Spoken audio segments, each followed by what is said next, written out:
Bien, bonjour à toutes et à tous. Nous allons commencer ce 15e point presse de l'année 2021. Merci à ceux qui sont présents ici à Ballard, merci à ceux qui nous écoutent en audio et à ceux qui nous suivent sur la chaîne YouTube du ministère des Armées.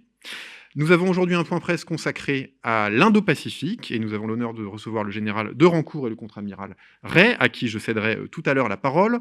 Nous allons commencer par les points d'actualité, ensuite je présenterai l'agenda des ministres, puis donc un focus thématique sur l'Indo-Pacifique et le colonel Barbry fera un point de situation sur les opérations.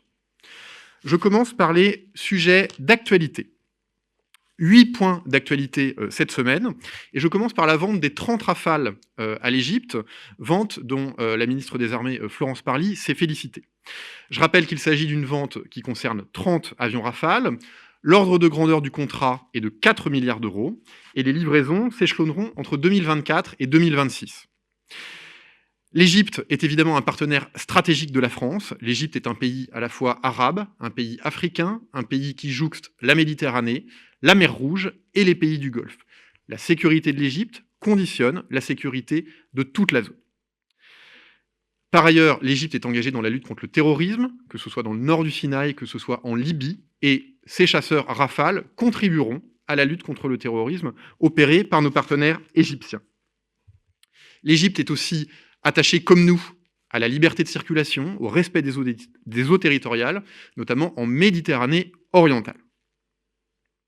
C'est aussi un partenaire militaire. Je rappelle que nous avons une trentaine de bâtiments de la Marine nationale qui transitent chaque année par le canal de Suez, qu'il y a chaque année à Alexandrie entre 6 et 8 escales, que la base aérienne de Bérigat peut servir de point d'appui pour notre armée de l'air et de l'espace ou nos chasseurs de la Marine nationale. Et donc, l'Égypte est un partenaire militaire de premier plan. Enfin, ce contrat, il permet de garantir la souveraineté industrielle de la France. Notre modèle économique et notre industrie de défense reposent sur deux jambes, une jambe nationale, une jambe export, et l'une ne va pas sans l'autre. Deuxième point d'actualité de la semaine, la réception, toujours donc en matière d'armement par la DGA, des premiers ponts flottants motorisés rénovés. Alors les ponts flottants motorisés sont des structures qui permettent à des blindés de l'armée de terre de passer d'une rive à l'autre ou de traverser un lac, par exemple. La France est dotée depuis le début des années 80 de telles structures, de ponts flottants motorisés, et ce dont nous parlons là, c'est d'une rénovation de ces structures. Ce sont des modules de 10 mètres qui peuvent être imbriqués les uns aux autres. Chaque module est équipé de 2 moteurs qui permettent de propulser cette plateforme. Chaque module fait entre 11 et 14 tonnes et est constitué d'un matériau qui est de l'aluminium et de matériaux composites. Alors, en quoi consiste cette rénovation ? Ces rénovations intègrent pour chacun de ces modules des rampes dites courtes. Il n'y a plus besoin, même si on peut le faire, d'adjoindre des rampes dites longues. Il peut être déployé depuis chaque module des rampes courtes pour faire transiter les blindés sur ces structures. Et donc, un gain logistique, puisque là où il fallait 5 semi-remorques pour mettre en place un bac donc constitué de 2 modules, pour traverser une rivière par exemple, c'est seulement 2 semi-remorques qui sont maintenant nécessaires. La manœuvrabilité sur l'eau est améliorée avec une rénovation de la propulsion et un centre de commande plus moderne. Ensuite, en matière de mobilité terrestre, de nouveaux camions-tracteurs ont été acquis et 10 de ces nouveaux camions-tracteurs bénéficient d'une protection par blindage. Donc les premières livraisons ont eu lieu au 6e régiment du Génie à Angers et à l'école du Génie également à Angers. In fine, ce seront 200 mètres de ponts flottants qui seront rénovés par la société CNIM. Troisième point d'actualité, la réception par le ministère des Armées du 4e avion ravitailleur A330 Phénix. Cette réception aura lieu demain sur la base aérienne d'Istres, la base aérienne 125 Charles Monnier. D'ici 2023, ce seront 12 avions MRTT qui auront été réceptionnés, conformément à la loi de programmation militaire, sur la cible de 15 avions dont sera dotée l'armée de l'air et de l'espace à terminaison. Je vous rappelle le rôle éminent joué par ces ravitailleurs dans la fonction de dissuasion de nos forces armées, et également la capacité pour ces avions d'être dotés d'un module d'évacuation sanitaire dit Morphée. Quatrième point d'actualité, la création de l'Agence du numérique de défense et la nomination à sa tête de l'ingénieur général de l'armement Dominique Luzo. Cette agence numérique de défense est rattachée au délégué général pour l'armement. Elle a pour rôle de mener les projets informatiques complexes sous la houlette de la Direction générale du numérique. Ce service, cette agence numérique de défense sera dotée d'environ 400 agents civils et militaires qui seront issus de l'ensemble des entités existantes qui interviennent dans la conduite des projets numériques. 5e point d'actualité, un point opérationnel qui concerne la Marine nationale, l'opération de sécurisation d'une coque de pétrolier qui était à la dérive au large du Cotentin. En début de semaine, lundi 3 mai, une remorque d'une coque de pétrolier, donc la remorque concrètement c'est une haussière, c'est un cordage, pour dire les choses trivialement, entre un bâtiment remorqueur et un bâtiment remorqué. Cette haussière, ce cordage a rompu et la coque s'est donc retrouvée à la dérive. Il est donc de la responsabilité de la préfecture maritime de la Manche d'assurer la sauvegarde maritime. Et donc, la coque a été récupérée le 4 mai par le RIA Abeille Liberté. L'Abeille Liberté tient toujours aujourd'hui en remorque cette coque. Le convoi s'est mis en zone d'abri au large de Saint-Vaast. Et dès que cela sera possible, un passage de remorque sera opéré pour permettre au convoi de reprendre sa route en toute sécurité. Point d'actualité concernant le lancement aujourd'hui même de la marque Marine Nationale et l'ouverture en ligne d'une boutique, boutique.marinenationale.gouv.fr. Alors je vous invite à vous rendre sur cette boutique qui propose des effets extrêmement intéressants. C'est une boutique qui est accessible à tous, qui propose des produits très qualitatifs et très divers. Vous trouverez des pulls, des parapluies, des patchs, du mobilier, des affiches. C'est extrêmement divers. La Marine nationale a donc conçu un partenariat avec des entreprises qui sont françaises. J'en cite quelques-unes. L'entreprise Saint-James, Captain Corsair, Yema, les éditions de la Martinière, Moss Nutrition, le parapluie de Cherbourg, 727 Sel et Bags, le pompon de Brest. Cette boutique, elle a un objectif, c'est de rendre accessible à tous l'univers de la Marine nationale et de partager avec notre marine ses valeurs authentiques telles que l'esprit d'équipage et le goût de l'aventure. Je signale que les bénéfices seront reversés aux œuvres sociales de la marine. En plus de cette boutique en ligne, il y a des points de vente éphémères qui seront montés en fonction des différents événements auxquels la Marine nationale sera associée. Ça peut être un événement sportif, ça peut être un meeting aérien, ça peut être un concert du Bagad de l'Anbiway. Il y aura des points de vente partenaires, notamment la boutique de l'Hôtel de la Marine et la boutique du Musée national de la Marine, quand ces entités auront rouvert. Et évidemment, les marins pourront avoir accès à ces effets par le biais des cercles, foyers et coopératives de la Marine à des tarifs préférentiels. Enfin, les marques qui développent ces produits pourront évidemment, dans leur réseau de distribution, mettre en vente ces produits. Je cite le chef d'état-major de la Marine, le déploiement de cette marque doit permettre de faire souffler partout en France l'air marin du grand large. Autre point d'actualité concernant l'annonce par la ministre déléguée, Madame Darrieussecq, des lauréats de l'appel à projets qui traitaient des services numériques innovants destinés au tourisme de mémoire. Ces lauréats ont été annoncés par Madame Darrieussecq le 4 mai lors d'un webinaire consacré à ces questions. Cet appel à projet avait été lancé en octobre 2020, a connu un grand succès puisque 46 candidatures ont été déposées. L'objectif, développer l'attractivité de notre offre touristique en matière mémorielle et prendre en compte le fait que le numérique est un levier puissant pour développer ce tourisme de mémoire. Après étude des projets, le comité de sélection a retenu 8 projets. Alors, je ne vais pas tous les citer dans le détail, vous les trouverez de manière exhaustive sur le site internet chemindemémoire.gouv.fr. Retenez que ce sont pour la plupart des projets qui ont été développés par des collectivités locales, des communautés de communes, des communes, et qui visent à valoriser la mémoire d'une guerre. Alors parfois on traite de la première guerre, parfois de la deuxième, parfois de la guerre de 70, à travers des applications, à travers de la réalité augmentée. Je cite extrêmement rapidement les projets, mais je ne les détaille pas. Un projet lauréat sur Calais et la Deuxième Guerre mondiale, un projet du musée de la Grande Guerre de Meaux sur la Première Guerre mondiale, un projet de la ville de Champigny-sur-Marne sur la guerre de 70, un projet d'une fédération, la Fédération nationale des conseils d'architecture, d'urbanisme et de l'environnement, qui traite de parcours touristiques, un projet relatif à la Deuxième Guerre mondiale dans la vallée de la Maurienne, par la communauté de communes Maurienne-Galibier, une application, un projet relatif à Oradour-sur-Glane, évidemment la Deuxième Guerre mondiale, une septième relative à Rivesaltes et au mémorial du camp de Rivesaltes, dans les Pyrénées-Orientales, et un dernier projet relatif à l'histoire de la Seconde Guerre mondiale dans l'île de Bora Bora. Cette île avait servi de base de ravitaillement aux forces américaines entre 1942 et 1946. Je rappelle qu'en 2019, la fréquentation des lieux de mémoire a atteint 15 millions d'entrées, dont un peu plus d'1 million de scolaires et plus de 3 millions de visiteurs étrangers.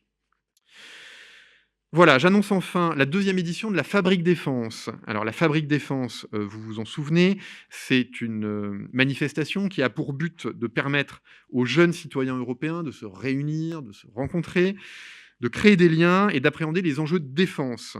C'est un concept unique, c'est un concept novateur en France et en Europe. Et la deuxième édition se tiendra en 2022, du 28 au 30 janvier, à la Grande Halle de la Villette.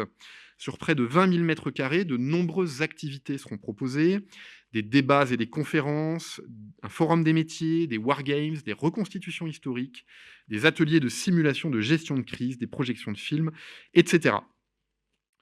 Dans le cadre de cette deuxième édition de la Fabrique Défense, un appel à projet est lancé pour proposer à qui le souhaitera de participer à cette édition et d'organiser des événements. Les premiers événements auront lieu dès septembre 2021. Je rappelle que la première édition s'était tenue au mois de décembre 2020, avait réuni près de 15 000 participants, plus de 150 organismes partenaires, et qu'une 75 événements avaient été organisés dans une cinquantaine de villes. Voilà qui conclut les points d'actualité de cette semaine. Auriez-vous des questions relatives à ces points d'actualité? Très bien. Je vais dorénavant passer à l'agenda des ministres.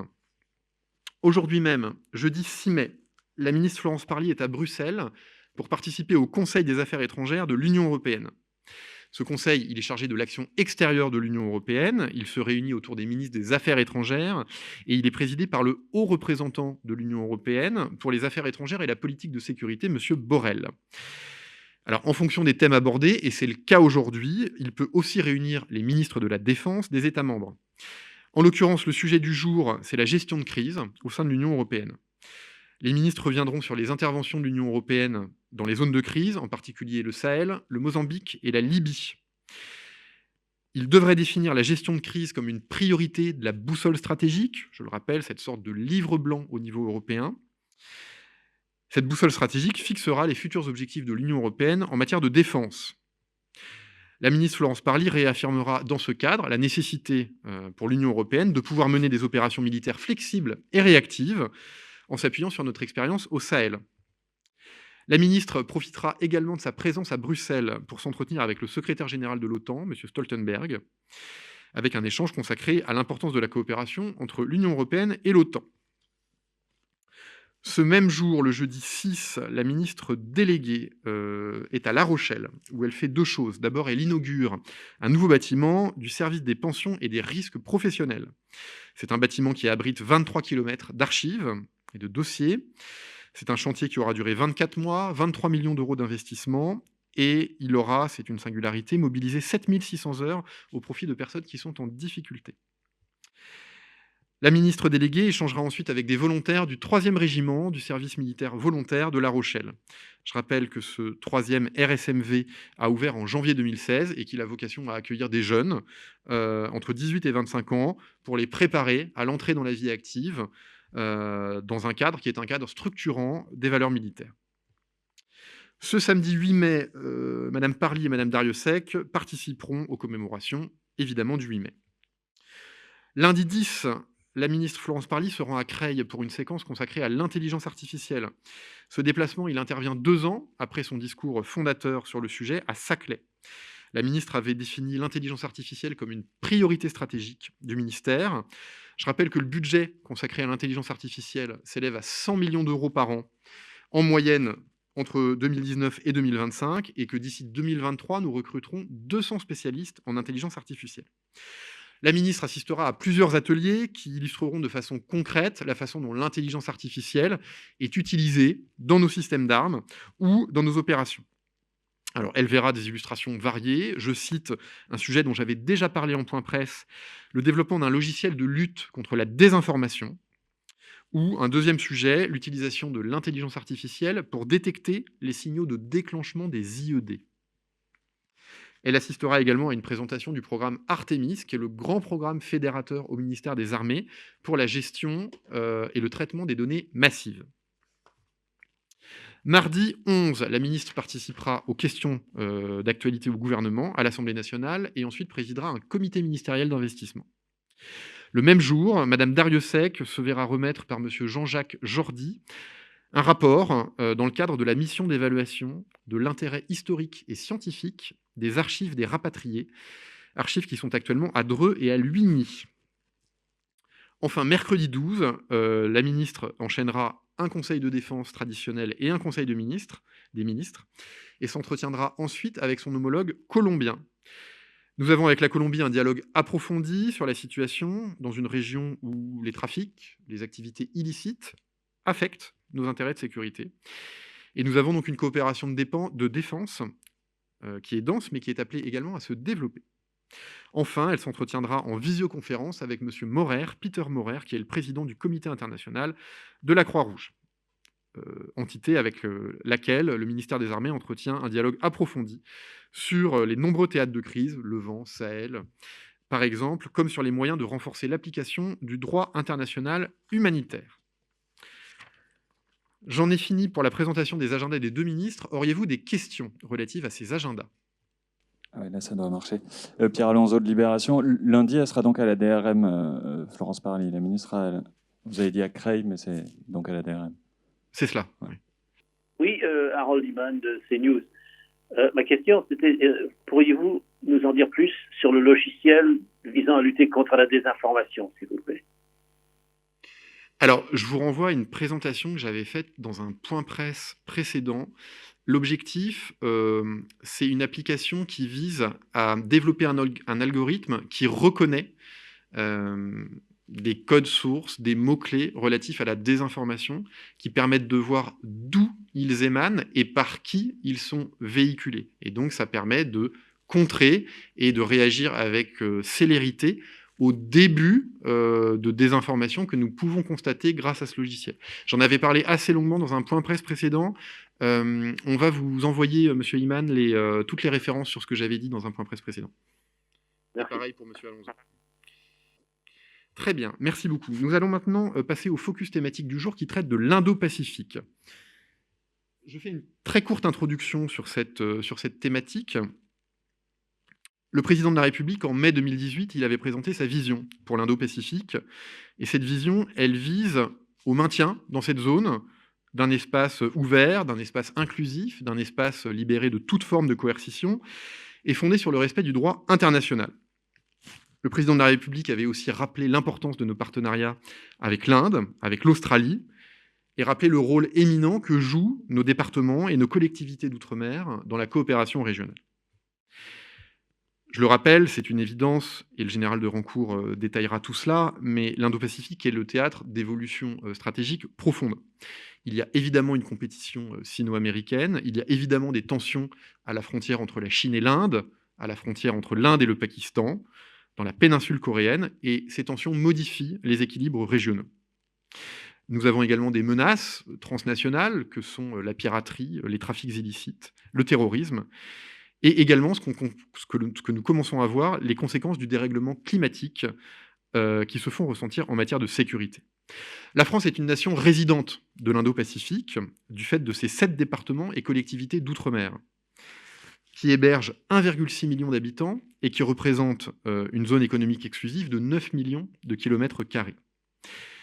Ces évolutions, elles affectent directement nos territoires, nos populations, et donc la France doit se protéger et se défendre, en tout cas défendre ses intérêts. Dans ce contexte, la ministre des Armées avait présenté en juin 2019 au Shangri-La Dialogue une stratégie de défense en Indo-Pacifique, alors même que le porte-avions Charles de Gaulle y faisait escale. Je rappelle que les 3 armées, évidemment, contribuent à cette stratégie au travers de notre dispositif souverain, de notre dispositif prépositionné et des déploiements ponctuels que nous pouvons opérer depuis la métropole. Je vais donc maintenant céder la parole au général de corps d'armée aérienne de Rancourt, que je remercie infiniment de sa présence, qui vous fera une présentation détaillée sur la stratégie Indo-Pacifique. Et ensuite, nous passerons la parole au contre-amiral Ray, qui est l'amiral commandant la zone Pacifique, pour un point sur les opérations dans la zone. Mon général, je vous cède respectueusement la parole. Écoutez, bonjour, merci de me donner la parole et très heureux et honoré d'avoir à parler et présenter un petit peu cette stratégie Indo-Pacifique. Je voudrais d'abord revenir sur quelques éléments. D'une part, vous rappeler que du point de vue de la France, l'Indo-Pacifique, c'est un concept qu'on considère englobant, c'est-à-dire qu'on voit cette zone depuis les côtes occidentales de l'Amérique jusqu'aux côtes orientales de l'Afrique. C'est une zone dans laquelle les interdépendances sont extrêmement fortes. Une zone qui concentre 60% de la population mondiale, 33% du commerce international. À l'horizon 2030, ce sera 60% du PIB mondial. Et je rappelle qu'au sein du G20, 6 nations de la zone Indo-Pacifique sont membres. Plus du tiers de nos exportations hors Union européenne vont vers la zone Indo-Pacifique et nous importons plus de 40% des produits, biens de consommation hors Union européenne en France depuis cette zone. Comme vient de le rappeler Hervé Grandjean, le porte-parole du ministère, le contexte stratégique de cette zone est en pleine mutation. C'est un contexte également sécuritaire qui est en dégradation et une situation qui est assez préoccupante, une situation que le ministère des Armées relève déjà depuis quelques années. Ça avait été mentionné dans le cadre du livre blanc sur la défense et la sécurité nationale de 2013. Ça a été également mentionné dans la revue stratégique de 2017 et sur l'actualisation stratégique 2021 qui a été présentée au début de l'année. Nous revenons également dessus. Donc je vous invite à vous y référer. Donc une région qui est une mosaïque de tensions dans laquelle la France, puissance européenne globale, la France, qui est une nation de l'Indo-Pacifique, comme ça vient d'être rappelé, entend agir dans cet espace pour y promouvoir et défendre nos intérêts, que ce soit des intérêts fondamentaux, des intérêts de souveraineté ou des intérêts de puissance, et parce que la France a une responsabilité de contribuer également à la sécurité et à la stabilité de cette zone. Alors, pourquoi une stratégie Indo-Pacifique au sein du ministère des Armées ? D'abord, je voudrais vous rappeler que les armées, c'est le socle de notre liberté d'action, c'est la garantie de disposer d'une appréciation autonome de situation. Donc ça, c'est un point essentiel. Deuxièmement, cette stratégie Indo-Pacifique, elle se veut continue et permanente. C'est-à-dire que ce n'est pas une stratégie qui est désincarnée, ni incantatoire. Elle est inscrite à la fois dans notre histoire, dans nos territoires, et elle est portée par un certain nombre d'ambitions, 5. La première d'entre elles, c'est bien sûr la préservation de l'intégrité de notre souveraineté, la protection de nos populations, de nos ressortissants, de nos territoires et de nos zones économiques exclusives, dont la taille vient de vous être rappelée. Pour ça, eh bien, ce ne sont pas moins de 7000 militaires qui sont déployés dans la zone, répartis en 5 commandements interarmées. Ce sont également 18 attachés de défense qui couvrent l'ensemble de la zone et qui ont des relations quotidiennes et permanentes avec leur pays d'accréditation. Et donc, c'est ce qui nous permet d'avoir une appréciation autonome de situation dans la zone.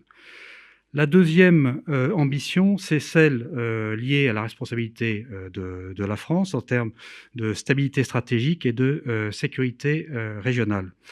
Elle se fait à travers bien la présence militaire permanente que je viens d'évoquer, les forces de présence, forces de souveraineté, à partir desquelles on peut déployer un certain nombre de moyens militaires depuis leur zone de stationnement, mais c'est aussi depuis quelques années le renforcement d'une présence qui est beaucoup plus fréquente et beaucoup plus visible. Fréquente et visible parce que nous disposons désormais de capacités stratégiques qui sont, depuis la métropole, beaucoup plus significatives. Je peux faire référence à une mission récente du sous-marin nucléaire d'attaque Emerald, mission appelée Marianne, qui a transité à la fois en océan Indien, à la fois dans l'océan Pacifique et en mer de Chine également. Une mission qui a duré 8 mois, qui a vu également le sous-marin aller en Australie. Du côté de l'armée de l'air, ce sont en 2018 une mission qui s'appelait Pégase, de projection de Rafale, de MRTT, dont on vient de vous parler en point d'actualité, et d'A400M.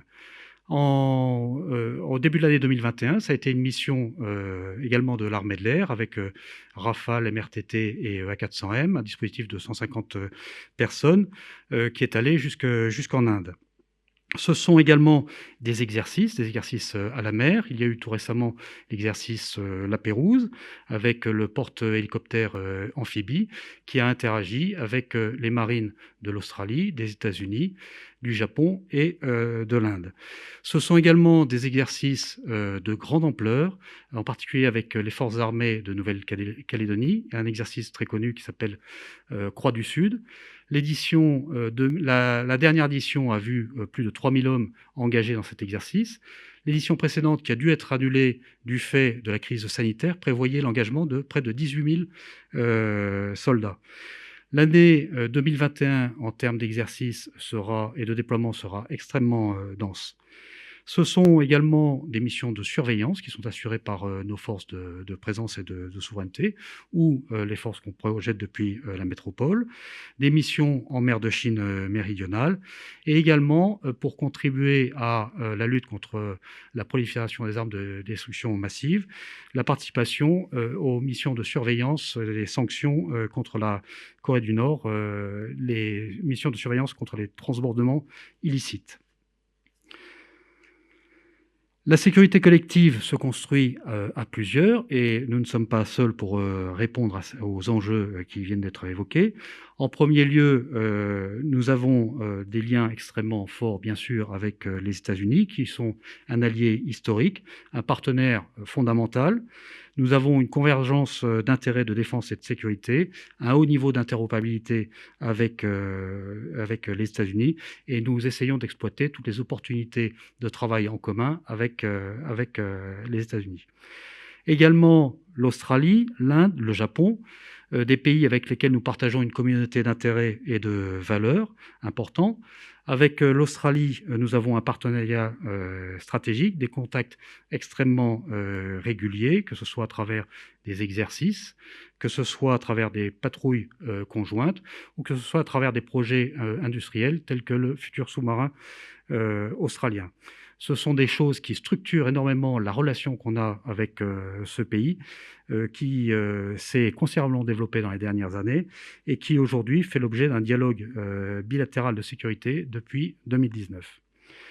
L'Inde, un pays avec lequel nous avons un partenariat stratégique depuis 1998, un partenariat qui s'est également considérablement renforcé, à la fois sur le plan de la coopération bilatérale, à la fois dans le cadre de la sécurité maritime. Nous avons un dialogue de sûreté maritime qui est extrêmement vivace. Nous avons également des accords logistiques avec l'Inde et nous discutons, échangeons également beaucoup sur nos appréciations stratégiques dans le milieu spatial et le cyber.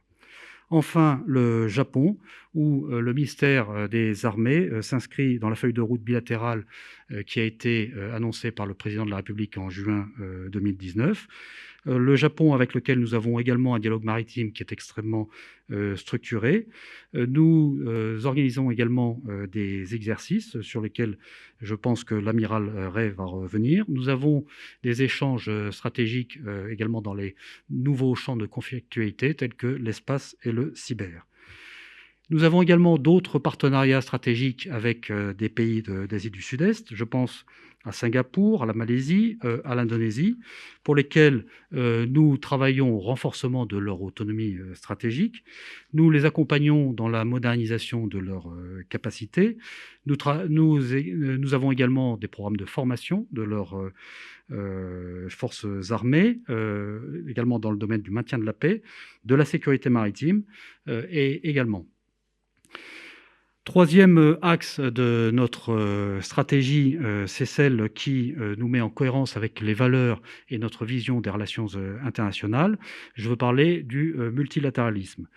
Dans ce cadre-là, la France participe à de très nombreux forums internationaux et nous avons une diplomatie qui est extrêmement active. Forums internationaux tels que le Shangri-La Dialogue. En 2019, c'est à cette occasion-là que Florence Parly a annoncé et a décrit notre stratégie Indo-Pacifique, mais d'autres forums tels que le Resina Dialogue ou le Tokyo Defense Forum.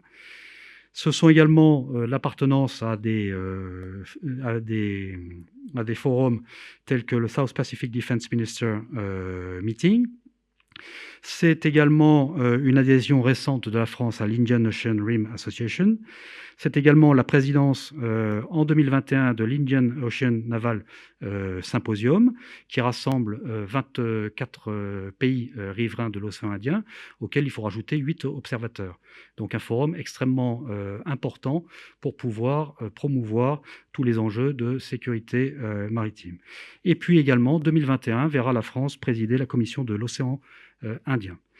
Et dernier élément, la France est candidate déjà depuis quelques temps à l'ADMM+, qui est le pendant défense de l'ASEAN.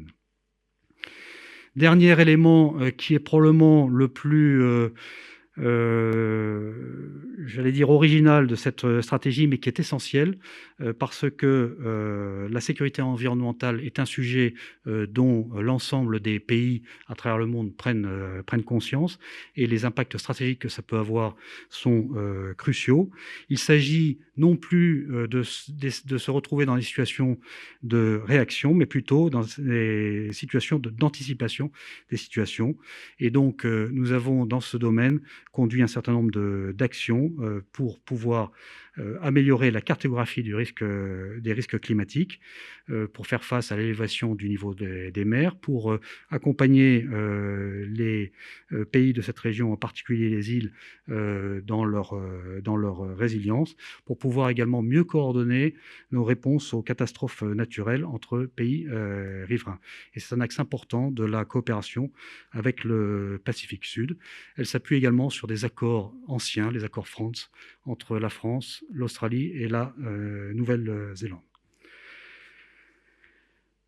Je vous disais que la France est une puissance européenne globale et donc à ce titre, la stratégie indo-pacifique française ne doit pas être un objet isolé et nous considérons que l'Union européenne en tant que pourvoyeur de sécurité globale a un rôle à jouer en Indo-Pacifique pour la sécurisation des espaces communs, pour également garantir l'implication de l'Union européenne et de nos partenaires dans cette zone.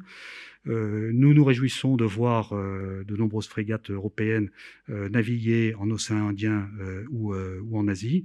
Et les conclusions du dernier Conseil européen des affaires étrangères le 16 avril dernier a décidé de faire travailler l'Union européenne sur une stratégie indo-pacifique au niveau de l'Union européenne et dont on espère qu'elle puisse aboutir à l'automne prochain. Donc voilà les éléments essentiels de cette stratégie indo-pacifique, le tout étant de pouvoir garantir un espace qui soit libre, ouvert, inclusif, dans lequel la liberté de navigation soit assurée pour le bien commun de tous. Je vous remercie. Très bien. Est-ce que éventuellement, vis-à-vis de l'intervention du général de Rancourt, il y aurait un premier jeu de questions? Monsieur Tanguy. Oui, bonjour, mon général, c'est Jean-Marc Tanguy. Je suis ici. On m'entend bien? Oui, très bien. Ouais, d'accord. Je voulais savoir s'il y avait une évolution de la posture stratégique. Vous parliez de ces 7000 militaires français qui font en effet flotter le drapeau français dans la grande région dont on parle. On entend ici ou là quand même qu'il y a une volonté de l'armée de terre, par exemple, de durcir un petit peu les moyens qu'elle a sur place. Par exemple, des blindés ont été envoyés il y a peu de temps dans cette zone. C'est vrai que c'est assez nouveau et en même temps, ça traduit ce que vous décriviez en termes de risque. Est-ce que vous pensez qu'on va justement militariser un tout petit peu plus ces capacités qui sont déployées, sans pour autant peut-être augmenter le nombre de militaires, mais les équiper différemment pour faire face à un certain nombre de situations? Merci. Dans ce cadre-là, comme je vous le disais, les enjeux dans une zone qui est soumise à autant de tensions sont de pouvoir garantir la protection de nos intérêts, que ce soit nos territoires et nos populations. Si vous avez lu avec attention la revue stratégique de 2017 et puis également l'actualisation stratégique de 2021, on met également en lumière un durcissement des conflits potentiels et puis des nouveaux champs de conflictualité qui se sont également développés. Donc, il me paraît, dans le cadre en particulier de la montée vers le modèle d'armée 2030, qui est un modèle complet, il me paraît légitime de pouvoir entraîner, projeter nos forces aussi loin de la métropole, parce que c'est à la fois le signe d'une France puissante, capable de faire respecter ses intérêts et promouvoir tout ce qui est relatif à la liberté, au respect des règles internationales. Autre question pour le général de Rancourt. Monsieur.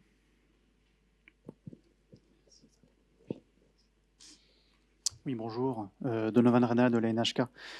Comme vous l'avez rappelé, la France, dans la région, elle a un partenaire, un allié historique, les États-Unis, qui sont plus démonstratifs de leur capacité vis-à-vis de la Chine, comme vous l'avez dit, qui sont entrés dans une concurrence avec la Chine.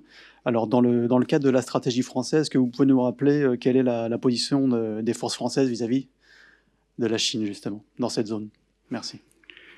Eh bien, la Chine, pour la France, est à la fois un compétiteur stratégique, et puis on constate que la politique de la Chine est de plus en plus agressive sur un certain nombre de sujets. C'est aussi un partenaire diplomatique dans un certain nombre de domaines, et comme je vous le disais tout à l'heure, l'enjeu pour nous, c'est de conserver notre autonomie d'appréciation de situations autonomes. Donc, en l'occurrence, la stratégie indo-pacifique de la France, en particulier vis-à-vis de la Chine, c'est, on le voit bien, et on est tous conscients de la montée de la rivalité, de la tension entre la Chine et les États-Unis. Et donc, il s'agit de ne pas être prisonnier d'une telle dialectique, et de pouvoir également offrir à l'ensemble des pays de cette zone une voie qui soit différente, qui leur permette également de prendre mieux en considération la préservation de leurs propres intérêts. Donc, notre position vis-à-vis de cette rivalité sino-américaine est de justement ne pas être prisonnier de la logique qui pourrait en découler. Deuxièmement, dans le cadre des postures prises par la Chine visant à entraver la liberté de navigation, face à un certain nombre de stratégies hybrides qui sont mises en place, la France réaffirme régulièrement son attachement attachement à ces affaires-là. Et donc, c'est la raison pour laquelle nous envoyons régulièrement des bâtiments en mer de Chine pour rappeler que le droit international s'applique. Et troisièmement, c'est également le moyen de rappeler que la France restera toujours opposée à toute stratégie du fait accompli.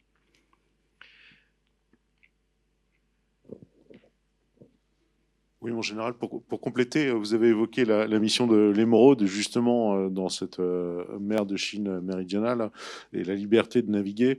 Est-ce qu'il y a une volonté d'accélérer justement ces missions au long cours, de projection, que ce soit de bâtiments de la marine, mais également d'avions de l'armée de l'air, peut-être, avec des opérations plus fréquentes, une présence française plus marquée auprès des Américains notamment? Oui, ce que je vous disais, c'est que notre stratégie indo-pacifique, elle n'est pas incantatoire, elle repose sur des forces de présence et souveraineté sur place, mais également, elle ne sera crédible que dans la mesure où nous sommes visibles et présents dans la zone. Donc des missions telles que la mission Marianne, telles que la mission Pégase ou Skyros sont des missions qu'on sera conduit à répéter de manière régulière. L'année 2021 est de ce point de vue-là une année extrêmement chargée. Par exemple, vous avez la Jeanne d'Arc qui va naviguer dans cette région-là. Donc l'amiral Ray, si on arrive à se connecter avec lui, vous décrira cette mission. Mais l'année 2021 va être une année extrêmement chargée. Alors ensuite, il faut prendre en compte les capacités de régénération de nos armées, les différents engagements qu'on peut avoir par ailleurs. Donc ça ne veut pas dire que l'année 2022 sera aussi chargée que l'année 2021, mais on va continuer à mener ce type de politique. Bien, on va prendre une dernière question en audio avant de basculer sur la présentation de l'amiral Ray. Je crois que nous avons Kyodo. Bonjour, vous m'entendez? Très bien, monsieur, oui. Allez-y. Ah, merci beaucoup. Peut-être il vaut mieux que j'attende l'intervention de l'amiral, mais je pose déjà des questions. En fait, je voudrais poser une question concernant l'exercice conjoint par le Japon et la France et le Japon et les États-Unis qui sera prévu la semaine prochaine. Je crois que ce sera le premier sur le sol japonais avec ces trois pays. Et donc, sur un contexte de tension entre les États-Unis et la France, et même entre le Japon et la Chine, et quelle importance accorder la France à cet exercice et quel message veut la France envoyer, transmettre vis-à-vis de la Chine? Merci.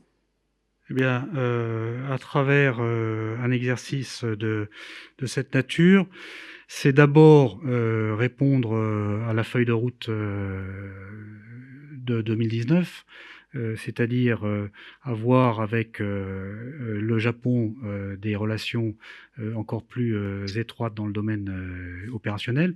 Et c'est d'abord ça l'enjeu de cet exercice qui devrait se tenir la semaine prochaine. Je vous le disais également, à partir du moment où nous avons des interactions fréquentes avec les Américains, que c'est un allié historique, nous avons un haut degré d'interopérabilité, toutes les opportunités d'entraînement en commun, que ce soit en Indo-Pacifique, comme ailleurs d'ailleurs, comme en Europe ou aux États-Unis, sont des opportunités que nous essayons de saisir. Donc le fait de pouvoir faire cet exercice avec le Japon la semaine prochaine est une très bonne opportunité. C'est également l'occasion de travailler à un certain nombre de sujets de nature juridique pour pouvoir faciliter encore nos coopérations. Très bien. Merci beaucoup, mon général. On passe à la présentation de l'amiral Ray et ensuite, on reposera des questions à votre convenance, que ce soit à l'amiral Ray ou au général de Rancourt. Amiral, si vous nous entendez, nous vous cédons la parole. Bon, je suis ravi d'être avec vous malgré ce petit décalage au démarrage. C'est le 0 à 4 pour moi, le quart dont les marins parlent le plus. Et donc, encore une fois, très heureux de faire cette présentation sur la France, puissance militaire du Pacifique et les opérations que nous y conduisons. Comme nous venons de le voir, la France est une nation riveraine de l'Indo-Pacifique par ses départements et collectivités d'outre-mer.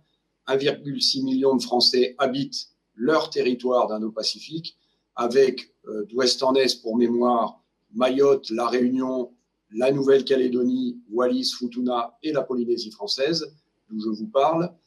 Compléter des Français de l'étranger, nous sommes donc 2 millions vivant aujourd'hui en Indo-Pacifique.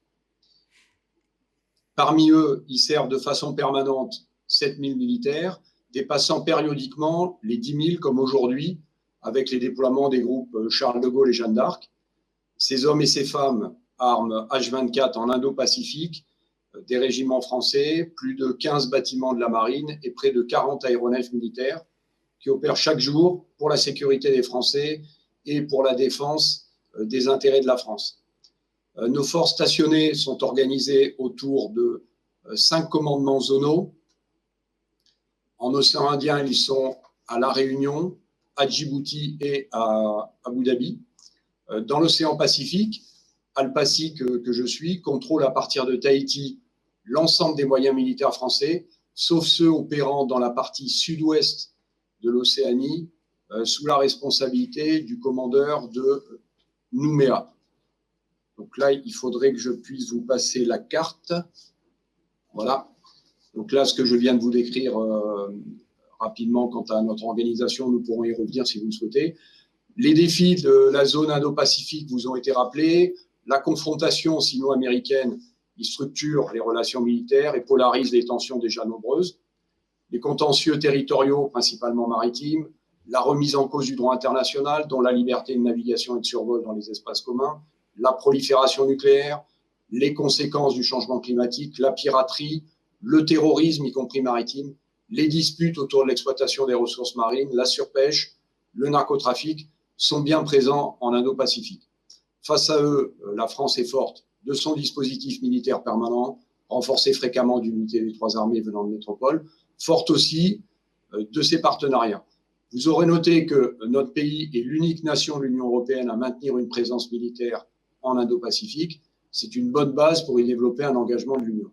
Donc, quelles sont les missions de ces forces armées, en particulier en Asie-Pacifique pour ce qui me concerne? Donc, Asie-Pacifique, c'est-à-dire Myanmar, Birmanie et tout ce qui est à l'est. Hein, c'est sur la carte que vous avez sous les yeux. Donc, ces missions, elles sont au nombre de 3. La protection de notre souveraineté, l'intervention face à une crise et la promotion de la France. La protection de notre souveraineté, de nos territoires, de nos concitoyens est ma mission principale et demeure ma première préoccupation ici à Tahiti. La protection de la Polynésie et des Polynésiens, que je peux présenter en 4 volets. Le premier, c'est le traitement du risque de catastrophes naturelles, cyclones et tsunamis en particulier, qui constituent une menace forte dans toute la sous-région du Pacifique Sud, particulièrement en Polynésie, composée de 118 îles, dont les 2 tiers habitaient une majorité d'atolls. Les citoyens français, près de 300 000, ils sont particulièrement exposés aux risques naturels durant la saison cyclonique de novembre à avril, la moitié de l'année donc. Ma force interarmée basée en Polynésie est en alerte pour réagir en soutien des autorités civiles. Elle l'est toute l'année pour le risque de tsunami qui impose une réactivité accrue, quelques heures contre quelques jours face à un cyclone. Cela implique donc une organisation particulière, un entraînement spécifique et régulier et une parfaite coopération avec le Haut-Commissariat de la République et le gouvernement polynésien. Le statut d'autonomie demande ici une réaction en trinôme. Le deuxième volet, de façon plus large, ce territoire archipélagique et vaste comme l'Europe, je dis bien la taille de l'Europe, la Polynésie française, située à 20 heures de vol de Paris et dotée de moyens civils limités, le recours à l'armée est en Polynésie fréquent. La crise Covid l'a confirmé, les armées ont été souvent mises à contribution, au point d'être renforcées à 3 reprises par un avion à long rayon d'action Atlas A400M. Aujourd'hui, ma force est au travers de l'opération Ora Ora, qui veut dire bonne santé en polynésien, et qui est un volet polynésien de la mission Résilience, que vous connaissez, Ma force est impliquée dans la campagne de vaccination sur les îles isolées. C'est le cas cette semaine sur l'île de Rapa, qui est dépourvue d'aéroport et qui abrite la commune française du Pacifique la plus septentrionale, à 1200 km au sud de Tahiti. Hors Covid, nos aéronefs décollent déjà toute l'année, plusieurs fois par semaine, pour des évacuations sanitaires et des secours en mer comme à terre. Le troisième volet, c'est dans la protection de la Polynésie, c'est aussi la protection de ses ressources. Forte de ses près de 5 millions de kilomètres carrés, la ZE de Polynésie contribue pour près de la moitié à notre vaste ZE française, qui est la deuxième plus grande du monde, comme vous le savez, exclusivement réservée aux Polynésiens sur décision du gouvernement local. Elle fait l'objet d'une pression forte à ses frontières par des pêcheurs étrangers. Cette réalité nous impose une vigilance permanente et une bonne combinaison des moyens de surveillance satellitaires, navals et aériens, qui couvre aussi l'atoll de Clipperton et sa ZEE au large du Mexique. Enfin, la Polynésie se situe sur la principale route transpacifique des trafiquants de cocaïne entre la Colombie et l'Australie.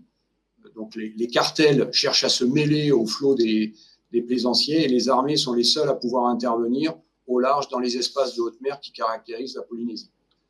Donc, des missions de protection similaires sont au cœur des préoccupations, bien sûr, de mes camarades, commandants militaires français basés dans nos territoires d'Indo-Pacifique, à Nouméa, en charge aussi de Wallis et Futuna, comme à La Réunion, qui intervient sur toutes nos terres et toutes nos eaux d'océan Indien, donc La Réunion, mais aussi Mayotte, les îles Éparses et les terres australes et antarctiques françaises. Donc, la vie dans nos territoires d'outre-mer est très souvent plus confortable que chez nos voisins d'Indo-Pacifique. Cela se sait, ce qui assoit la légitimité, la crédibilité de la France dans cette partie du monde. La deuxième mission de ma force, là normalement vous avez en projection les trois missions synthétisées, la deuxième mission est l'intervention au secours des populations en cas de crise. Cela recouvre dans le Pacifique l'assistance après une catastrophe naturelle au profit des pays insulaires sinistrés qui sont nombreux, vulnérables et le plus souvent dépourvus de moyens propres. Les forces armées de Nouvelle-Calédonie sont ainsi intervenues l'année dernière après le passage du cyclone Harold au Vanuatu. D'autres pays comme les Fidji, les Tonga, les îles Cook et les Kiribati, voisins de nos territoires du Pacifique Sud, sont très exposés à ce risque naturel. La réaction face à une catastrophe n'est efficace que grâce à une bonne coordination entre partenaires. La France s'est ainsi organisée avec l'Australie et la Nouvelle-Zélande au travers des accords France. Le général de Rancourt l'a rappelé, accord France qui couvre l'ensemble du Pacifique Sud et concerne donc les forces armées en Nouvelle-Calédonie comme en Polynésie française. Des exercices internationaux réguliers permettent d'associer les pays insulaires pour gagner en réactivité. C'est l'objectif de Marara qui se fait à partir de la Polynésie et Croix du Sud à partir de la régulièrement et garantissent à la France sa capacité d'évaluation autonome de situation. Dans cette région, et notamment dans les mers de Chine, ma principale préoccupation est d'y maintenir notre capacité à opérer dans les espaces communs tels que nous le permet le droit international. Si la France n'intervient pas dans les différents territoriaux auxquels elle n'est pas partie, elle conteste les prétentions maritimes qui vont à l'encontre de la Convention des Nations Unies sur le droit de la mer signée à Montego Bay en 1982. Cette position française, ferme mais constante et non agressive, n'est dirigée contre aucun acteur en particulier, mais vise à pérenniser le droit international et l'accès aux espaces communs qui l'autorisent. Ainsi, je ne réalise pas de mission dédiée, appelée FONOPS par certains, mais opère là où j'ai le droit et où la France en a besoin.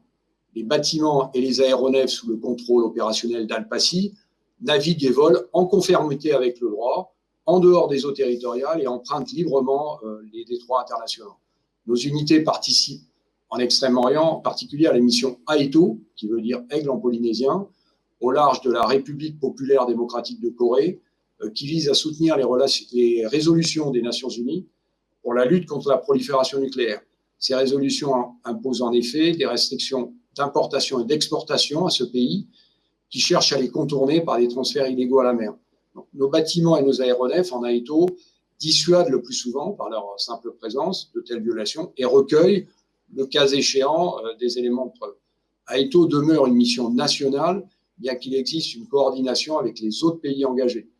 En février et mars dernier, la frégate Prairial y a participé. Aujourd'hui même, le groupe Jeanne d'Arc, composé du porte-hélicoptère amphibie Tonnerre, du groupe tactique embarqué de l'armée de terre, la Légion pour être précis, et de la frégate Surcouf. Ce groupe est sous mon contrôle opérationnel depuis 1 mois et il est actuellement aujourd'hui en mission AETO. L'ensemble des missions de présence ne peut être assumé par les seuls moyens du Pacifique, à Tahiti ou à Nouméa. Donc ils sont ainsi régulièrement renforcés de métropole. J'ai parlé du groupe Jeanne d'Arc. Ça a été le cas du sous-marin Émeraude qui a été évoqué, avec dans son long déploiement de Toulon à Toulon, 3 mois en Asie. Et c'est aussi le cas du groupe aéronaval qui, après l'Asie-Pacifique en 2019, était en océan Indien jusqu'au début de la semaine. Enfin, dans cette zone à dominante maritime, des moyens terrestres et aériens français opèrent également. J'ai mentionné la 400M Atlas en Polynésie pour résilience et cité le groupe tactique embarqué de l'armée de terre sur la Jeanne d'Arc. C'est le cas des avions militaires Rafale, MRTT, A400 qui opèrent régulièrement, telle la mission Skyros que le général a évoqué cette année en océan Indien. Pour le Pacifique, le groupe Pégase, déployé en 2018 jusqu'en Australie. Et le mois prochain, plusieurs aéronefs de l'armée de l'air et de l'espace, incluant 3 Rafales, 2 MRTT et 2 A400M, viendront jusqu'à Tahiti et Hawaï dans le cadre de la mission EFARA Waker. Je voudrais terminer par nos partenariats qui sont vraiment au cœur de notre stratégie militaire indo-pacifique. Je parle de stratégie militaire.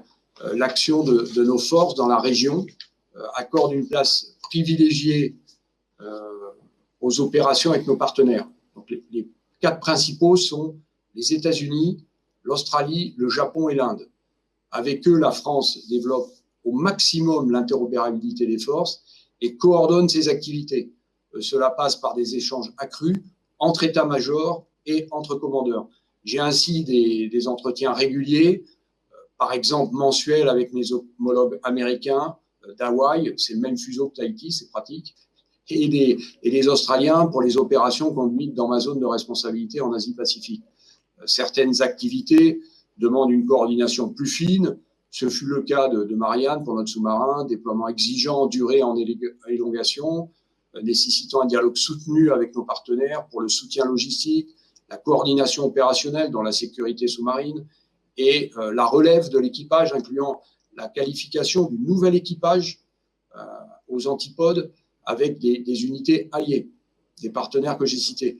Ce type d'interaction révèle le haut niveau de nos partenariats et aussi leur intérêt pour nos opérations, les opérations françaises en Indo-Pacifique. Plus récemment, en mer de Chine méridionale, le groupe Jeanne d'Arc a navigué avec le groupe australien de la frégate Anzac et du ravitailleur Sirius. L'Australie et la France ont ainsi montré leur attachement à la libre circulation dans les espaces communs et leur capacité à y opérer ensemble. Enfin, les exercices de haut niveau ont été évoqués. La Pérouse dans le golfe du Bengale, début avril, Arc 21, qui débutera la semaine prochaine au Japon, développe cette interopérabilité et affirme notre volonté commune. La coopération des armées françaises dans la région ne se limite pas aux 4 nations que j'ai déjà citées, des partenariats locaux avec les pays d'Asie du Sud-Est, la Corée du Sud et en Amérique latine complètent le dispositif. Je pourrais y revenir pendant les questions si vous le souhaitez. Ces partenariats offrent à nos forces un réseau dense et varié de points d'appui pour nos opérations. Points d'appui pour nos opérations, c'est important. C'est encore plus important en période de pandémie, où le maintien des liens nécessite souvent des visioconférences. À titre d'exemple, depuis le début de mon mandat, il y a 8 mois, j'ai ainsi conduit plus de 25 entretiens en bilatéral ou en multilatéral avec mes homologues étrangers ou en représentation du SEMA ou d'un chef d'état-major d'armée, complété de 10 interventions dans des webinaires ou auprès d'organismes de presse et 35 entretiens avec le réseau militaire français en Asie-Pacifique évoqué par le général de Ranco. La France et ses armées participent ainsi de manière active aussi aux organisations de coopération régionale en Indo-Pacifique. Je citerai rapidement, ça a déjà été évoqué, Symposium naval du Pacifique Ouest et de l'océan Indien, WPNS et IONS. Notre pays se prépare, comme vous le savez, à la présidence de l'IONS. Nous sommes aussi très investis dans les centres de fusion de l'information de sécurité maritime, à Singapour, à Madagascar et à New Delhi, où nous disposons d'officiers de liaison depuis leur création. Je travaille pour ma part de façon continue avec notre officier de liaison de Singapour, qui fait partie de mon état-major dans notre organisation, au même titre que mes officiers de liaison au Japon et en Corée du Sud, ou celui d'Hawaï, qui est placé auprès de l'amiral US Indo-Pacifique. En conclusion, je rappellerai que la France, en tant que nation riveraine du Pacifique, assume ses responsabilités en application de sa stratégie présentée en 2018 par le président Macron en Australie et déclinée par la ministre des Armées en 2019 à Singapour au Shangri-La Dialogue, ça a déjà été dit. Sa crédibilité militaire, la crédibilité militaire de notre pays repose sur l'action combinée de ses forces prépositionnées et le déploiement conduit depuis la métropole, ainsi que sur un réseau actif de partenaires auprès desquels notre pays est pleinement reconnu. C'est en tous les cas ma conviction. Voilà, ceci termine ma présentation. Je vous remercie de votre attention et je suis ouvert à vos questions. Merci beaucoup, Amiral, pour vos explications. On va désormais prendre des questions. Monsieur Tanguy en salle. Oui, bonjour, Amiral, c'est Jean-Marc Tanguy, indépendant. J'ai 3 questions pour vous. La première concerne Aito, que vous avez déjà commencé à évoquer. On se souvient qu'il y a quelques mois, vos marins avaient réussi à prendre en flagrant délit une situation délictuelle au regard du droit international. Je voulais savoir si c'était quelque chose d'assez unique, puisqu'on avait même pu voir des photos de ce flagrant délit, ou si c'est assez régulier. Et si oui, sur quel type de situation? Donc, c'était ma première question. La deuxième concerne l'évolution capacitaire dans votre zone. Pour avoir croisé au moins un de vos prédécesseurs, il était question de remplacer le segment des patrouilleurs, qui est assez ancien et lacunaire, vu les espaces que vous avez à couvrir. Il était aussi question d'avoir un avion peut-être plus endurant que le CASA, qui rend de bons et loyaux services, mais qui a les pattes assez courtes et une capacité d'emport assez limitée. Et enfin, quid de l'aguerrissement, qui est aussi un de vos sujets pour vos marins, mais également pour les personnels des 3 armées en général. L'armée de terre fait beaucoup d'aguerrissement, que ce soit en Polynésie ou en Nouvelle-Calédonie. Quel bilan peut-on tirer de tout ça? On sait qu'ils peuvent, par exemple, sauter plus facilement chez vous qu'en métropole, ce qui peut sembler assez paradoxal. Quel bilan vous tirez en quelque sorte du passage de ces militaires français qui sont à MCD chez vous? Merci. Très bien. Donc, pour la question sur Aito, de façon très précise, l'événement auquel vous faites mention était le premier depuis 6 mois. C'est-à-dire, notre frégate a fait cette détection le 28 février et la précédente avait eu lieu en août. Donc, ça se produit et donc ça dissuade, comme je le disais dans ma présentation, le plus souvent, mais quelquefois certains tentent leur chance. Donc ils sont détectés par le dispositif. Pour la capacité, pour le volet capacitaire, effectivement, les patrouilleurs outre-mer sont attendus. Hein, donc pour la Polynésie en 2023 et 2025. Ça renforcera nos moyens pour couvrir plus largement les zones concernées et je dirais encore mieux coopérer avec nos voisins immédiats. Parce que je vous le disais dans ma présentation, ma conviction, et c'est ce que je dis à nos amis polynésiens ici, notre zone économique exclusive est protégée. Il n'y a pas de pillage. En revanche, nos partenaires, souvent, nos voisins immédiats n'ont pas de moyens. Et donc, nous coopérons avec eux. Quand notre frégate rallie l'Extrême-Orient, elle patrouille dans leur zone économique exclusive et reporte les situations, intervient avec leur accord si nécessaire. Mais avec un deuxième patrouilleur, nous pourrons faire plus pour ces partenaires et plus pour nous également. Pour la partie avion, il y a effectivement un volet renouvellement pour la surveillance maritime, avec après les Falcon 200 qui volent actuellement, mais qui le premier a volé en 1982, hein, comme vous le savez. Et donc, il y a un renouvellement qui passe par le Falcon 50, puis le Falcon 2000. Pour la partie CASA, pour l'instant, la situation, c'est le renfort périodique par A400M. Donc, mon souhait de contrôleur opérationnel ici, c'est que ce soit planifié et une fois tous les semestres pour 2 à 4 semaines, si possible plus, en termes de périodicité de déploiement. Il y a d'autres théâtres, hein, c'est ce qu'a dit le général pour une question précédente sur les capacités. Mais effectivement, c'est l'option que nous avons choisie. Nous avons encore nos CASA ici et nous renforçons notre dispositif au moins 2 fois par an. Concernant l'aguerrissement, c'est quelque chose qui n'est pas toujours bien connu parce qu'on a l'impression que la Polynésie, il y a la douceur de vivre, mais il y a aussi des contraintes de chaleur, de relief. Et vous savez que notre force, la force interarmée que je commande ici, a un volet terrestre avec des missions de courte durée. J'avais les chasseurs alpins 7e BCA il y a peu de temps, qui ont passé 4 mois, et les chefs de section me disaient que ils avaient de jeunes recrues, hein, des premières classes, et c'était la première fois qu'ils les avaient sur une durée significative dans une phase opérationnelle d'aguerrissement et de déploiement au profit de la population.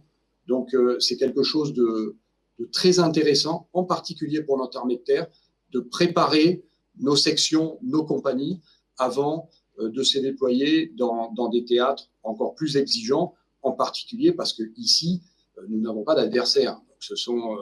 C'est un aguerrissement qui peut se faire de manière progressive. Voilà. Merci beaucoup. D'autres questions pour l'amiral Ray en salle? Présentez-vous, monsieur, s'il vous plaît. Oui, bonjour. Donovan Reynal de la NHK, télévision japonaise. Juste une question pour revenir sur l'exercice conjoint ARC 21. La marine française a déjà participé à des exercices conjoints avec les partenaires américains et japonais, même récemment dans le cadre de la mission Jeanne d'Arc. Le mois dernier, l'exercice La Pérouse, par exemple.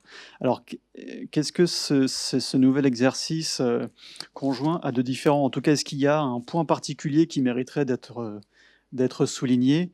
Et quels sont les objectifs qui ont motivé l'organisation de cet exercice conjoint? Merci. Donc, effectivement, vous l'avez mentionné, cet exercice ARC 21 s'inscrit dans la logique de La Pérouse.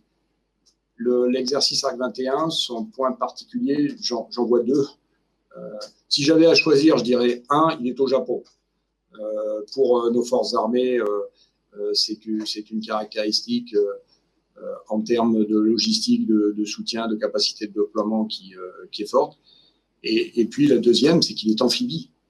Donc là, il va s'agir, dans le cadre d'un exercice, de reprendre une île au Japon par une opération amphibie. Donc c'est ce volet amphibie avec le groupe tactique embarqué à bord du porte-hélicoptère amphibie Tonnerre, un groupe de la Légion, et donc avec des capacités amphibies américaines et japonaises. Il y a également une unité australienne, mais qui vient pour l'escorte, c'est-à-dire c'est une frégate australienne, comme il y a une frégate française, japonaise et américaine dans le dispositif. Voilà, donc au Japon et amphibie. Merci, amiral. D'autres questions, peut-être en ligne? Nathalie Guibert, bonjour amiral pour Le Monde. J'ai une question sur la Chine et ce que vous pouvez voir des mouvements en mer de la Chine, notamment autour des petits États qui ont très récemment, qui se sont tournés vers elle récemment. Je pensais à Vanuatu, aux îles Salomon et au Kiribati. Est-ce que ça entraîne des mouvements différents en mer de ce que vous pouviez voir jusqu'à présent, peut-être des tests, une présence plus nombreuse?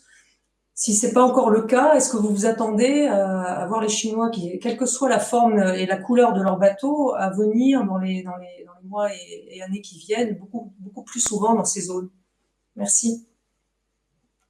Oui, donc pour répondre à votre question, dans l'immédiat, dans les États que vous avez cités, il y a des présences, il n'y a pas de présence militaire massive.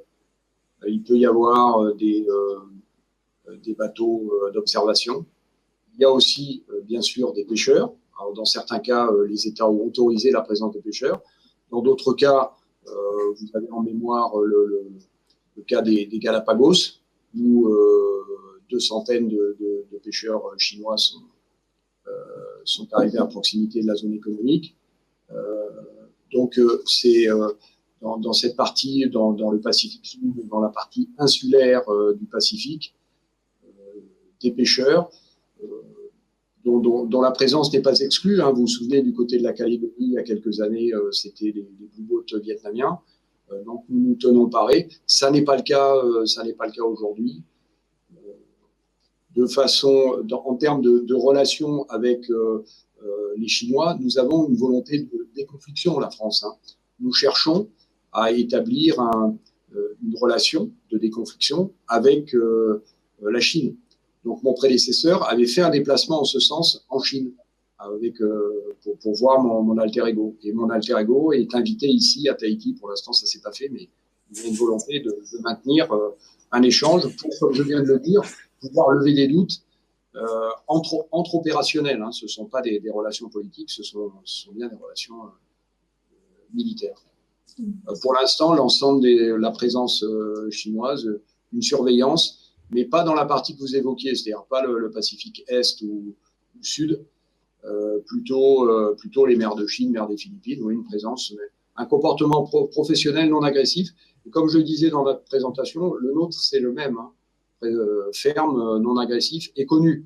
Donc, il n'y a pas d'incident. Excusez-moi. C'était pour compléter, Franck-Alexandre d'RFI, pour compléter les questions de Nathalie Guibert. Je voulais savoir, on a pu voir par exemple les Manille perdre patience il y a quelques jours avec la présence chinoise autour d'îlots philippins. Est-ce que vous êtes inquiet, hein, tout simplement, de voir une expansion militaire chinoise en mer de Chine méridionale, mais plus largement dans le Pacifique? Est-ce qu'il y a une inquiétude chez vous? Alors, je réponds à mon niveau de contrôleur opérationnel, donc chargé de la mise en œuvre des moyens militaires français dans cette zone. Vous savez que la Chine construit tous les 4 ans l'équivalent de la marine française. Donc il y a une croissance exponentielle de son format, avec un format final qui nous est inconnu. En tous les cas, moi, surveillance de nos activités, des activités dans la zone, avec un comportement professionnel, je l'ai évoqué. Donc il y a clairement une présence, mais les récents déploiements français confirment cette présence, donc nous permet d'évaluer la capacité des forces armées chinoises, hein, les évaluer de façon autonome. Mais à partir du moment où nous nous déployons dans les espaces communs, nous n'avons aucune difficulté aujourd'hui. Donc effectivement, il y a un armement, il y a un développement de l'armement chinois qui peut représenter une menace. Oui, si je peux compléter, comme ça vient d'être dit, la marine chinoise croît de façon exponentielle. On constate aussi qu'il y a eu un changement dans le paradigme, puisque les Chinois projettent de la puissance avec, par exemple en 2018, l'installation d'une base à Djibouti pour mieux surveiller et contrôler leur voie d'approvisionnement. Et comme l'a dit l'amiral Ray, il est important qu'on ait des canaux de discussion, justement pour éviter toute méprise, et parce que il y a dans d'autres régions des situations où on sera amené à travailler de manière plus fréquente. Je pense en particulier aux opérations de maintien de la paix en Afrique. Donc oui, on constate cette posture de plus en plus agressive, affirmative de la Chine. Oui, c'est un sujet d'inquiétude, en particulier dans la manière dont on voit la rivalité sino-américaine prendre corps. Maintenant, c'est précisément parce que on promeut le multilatéralisme, qu'on promeut un espace qui soit ouvert, inclusif, le respect des règles de navigation internationale, comme en mer de Chine, qu'on souhaite faire en sorte que ce genre de tension ou de montée aux extrêmes soit évité. Si c'est Élise Vincent au bout du fil, oui, on vous Oui, entend très bien. oui, ok, oui, bonjour. Est-ce que donc ce point de présentation était censé essayer de faire une forme de bilan de 2 ans? Est-ce que vous pouvez me dire précisément si le nombre d'hommes a augmenté en 2 ans, si le nombre d'exercices a augmenté en 2 ans? J'ai l'impression qu'un certain nombre existait déjà avant le lancement officiel de la stratégie. Si le nombre de bâtiments déployés a augmenté en 2 ans ou pas. Ou si, en fait, l'augmentation de la présence française, elle est plus dans des échanges, dans les discussions, dans les prises de parole, c'est d'intégrer certaines instances internationales. Je vais commencer par répondre. En termes de nombre d'hommes, non, ça n'a pas augmenté. En revanche, la construction de partenariats stratégiques, ce sont des choses qui s'inscrivent dans le temps long. Ça demande un certain nombre d'appréciations conjointes de situations, d'échanges, d'échanges d'informations pour lesquels il faut établir des arrangements généraux de sécurité. C'est également la mise en place d'un certain nombre d'accords logistiques qu'on peut avoir avec le Japon. Je citais le cas de l'Inde également. Donc tout ça prend du temps. L'amiral Ray faisait également référence au besoin de pouvoir disposer de points d'appui. Donc il y a un certain nombre de travaux qui doivent s'engager en la matière. Un des axes essentiels de travail depuis 2 ans, ça a été la consolidation de ces partenariats. Ça a été également l'exploration de champs nouveaux tels que, je le citais, l'espace, le cyber, dans lequel on a également beaucoup à partager. Deuxième chose, des missions comme la mission Marianne, des missions comme la mission de déploiement de Rafale à Tahiti qu'évoquait l'amiral Ray, ce sont des projections aux antipodes. Donc derrière ça, il y a énormément, et je pense que l'amiral Ray en parlera mieux que moi, il y a énormément d'enjeux opérationnels à résoudre qui sont extrêmement compliqués, mais peu de pays ont cette capacité. Et le fait de faire régulièrement ce type de déploiement démontre tout le savoir-faire et des armées françaises et leur capacité à projeter de la puissance. Et puis, dernier élément sur les exercices, vous faisiez mention d'exercices qui étaient connus, qui existaient déjà. Je citais le cas de Croix du Sud. La dernière édition, c'était ce que je vous disais tout à l'heure, 3000 personnes.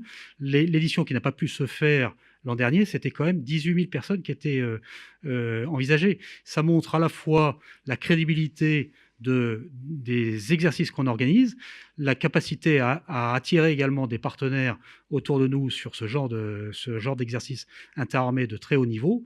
Et donc, on s'aperçoit qu'il y a une montée en gamme.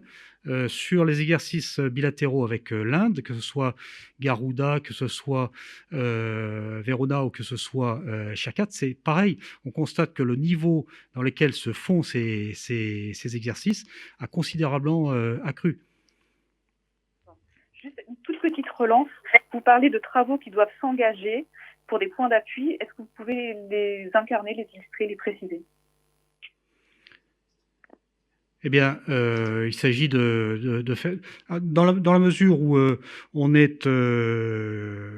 travaille sur davantage de projections de puissance, il faut que ces projections de puissance puissent se faire le mieux possible, avec le plus de réactivité possible. Donc ça suppose de pouvoir discuter avec un certain nombre de partenaires et de préparer ce genre de choses. Précisément, ou avec qui? Amiral va peut-être compléter, Amiral. Je peux compléter. Donc, y a pas, comme l'a dit le général de Rancourt, il n'y a pas d'augmentation des forces prépositionnaires. En revanche, il y a une intensification des déploiements à partir de la métropole. en particulier ces dernières années. Le Charles de Gaulle en 2019 dans le Pacifique, c'était une première fois. Marianne, donc notre sous-marin dans les mers de Chine des Philippines, c'était la première fois. En revanche, dans cette partie du monde, le groupe Jeanne d'Arc est déjà venu en 2015, en 2017, il y est en 2021. L'armée de l'air qui se déploie 3 missions en 3 ans, c'est inédit, plus les renforts à 400M, avec, comme l'a évoqué le général, des réalités opérationnelles qui sont très particulières au Pacifique. Vous savez bien que le Pacifique, ça couvre la moitié du globe. Donc quand on se déploie, que ce soit en sous-marin ou en avion de chasse, on ne se déplace pas à la même vitesse, mais les distances restent très importantes. Et même avec nos MRTT, nos A400M, nos Rafales, qui sont des avions de dernière génération, c'est grand, le Pacifique, c'est grand. Les exercices, le général de Rancourt a évoqué les exercices d'aide humanitaire, donc les exercices Roi du Sud et Marara pour la partie polynésienne. Il y a vraiment un renforcement en termes de force engagée et en termes de rythme. Donc maintenant, avec mon camarade de Nouméa, nous nous organisons pour faire une année à tour de rôle. Donc tous les ans, il y a un exercice français dans le Pacifique Sud autour de ces thématiques, dans le cadre des accords France, c'est-à-dire avec Australiens, Néo-Zélandais et Français, et puis tous les partenaires insulaires du Pacifique Sud. Dans le cadre des partenariats, la mer de Chine et la navigation coordonnée avec les Australiens il y a 15 jours, c'était une première. Pour les points d'appui, il s'agit de pouvoir régénérer nos équipages, ravitailler nos bâtiments. Donc, on a des partenaires dans l'ensemble de la zone. On a évoqué les escales du Charles de Gaulle à Singapour, c'est pas rien d'accoster un porte-avions à Singapour. Dans d'autres pays, les unités actuellement relâchent au Vietnam, dans des conditions sanitaires du moment qui sont fortement contraignantes, mais également à Brunei, en Indonésie, aux Philippines. Donc c'est ça les points d'appui, c'est d'avoir des partenaires sur lesquels on peut compter et malgré la pandémie, qui acceptent nos unités pour ravitailler, pour régénérer nos équipages.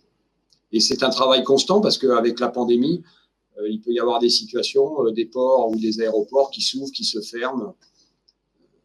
C'est d'ailleurs le rôle du contrôleur opérationnel que je suis dans cette partie du monde. Merci, Amiral. Peut-être une dernière question? Oui, moi je veux bien répondre, Harold Iman de CNews.